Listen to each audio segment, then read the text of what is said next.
Does the government have the right to pass laws altering contracts? Seemed to be the big question during 1816 with the Dartmouth College versus Woodward case almost 50 years ago. Let's start with how this all came about. Back in 1800, Dartmouth College became a private institution by Wheelock. It received its contract from King George III, which gave them independence from state laws and allowed it to govern themselves.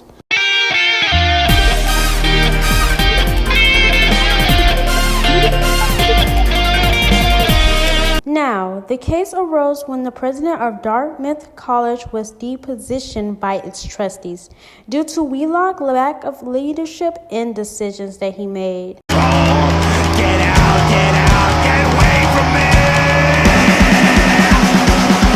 Get out, get away from me! Never come back, never call. Get out, get away from me! I never cared about you at all. After time passed, the Dartmouth College faced a threat to its institution by the legislature in New Hampshire and the president William Woodward. They decided that they wanted to take control over Dartmouth College and make it a public institution to serve the public good. Some leaders in New Hampshire state government wanted the college to be less influenced by the religious group and more open to ideas. They thought by taking control of Dartmouth College, they would turn it into a school better reflecting the state values and interests of everyone and not just the trustees. But when the trustees and students at Dartmouth College heard about this, they had a few things to say.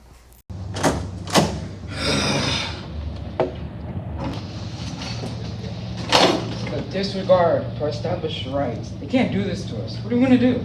You're right. We're gonna sue them because they're gonna pay for this, and I know just the right lawyer.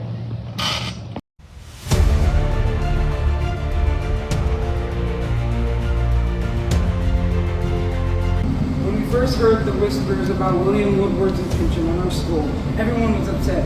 We knew this couldn't be just about the college, but about our future.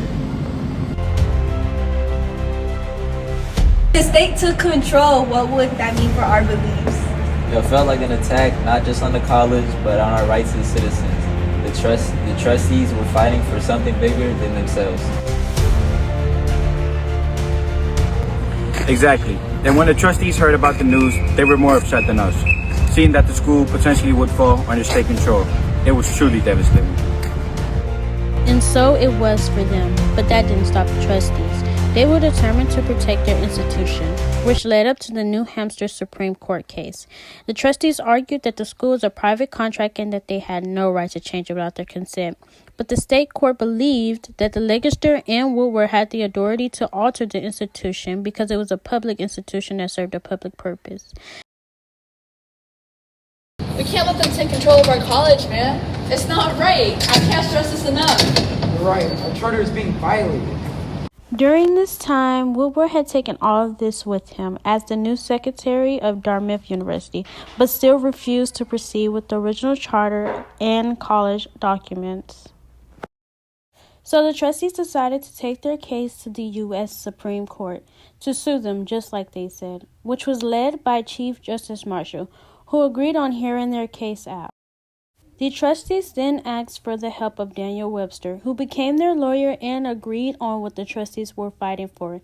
He was also a student who attended Dartmouth College before, so to him he knew that this wasn't right.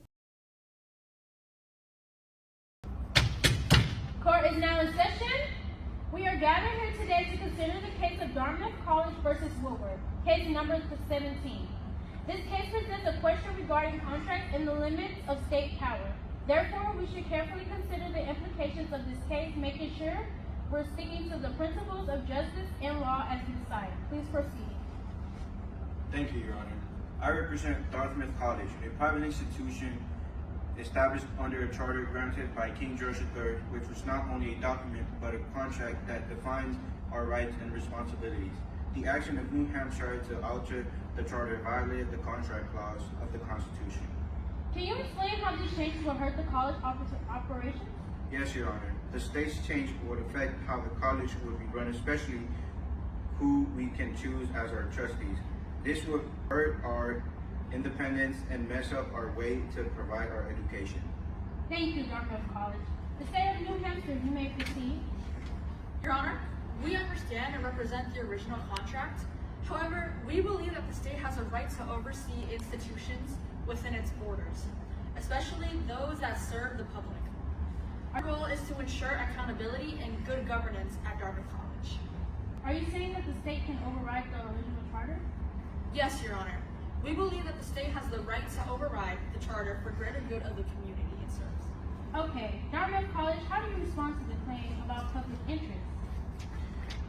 Your Honor, public interest is important, but that doesn't justify breaking contracts. The charter of Dartmouth College is a legal agreement that protects our rights, allowing that state to change that could create problems for all private institutions. Thank you.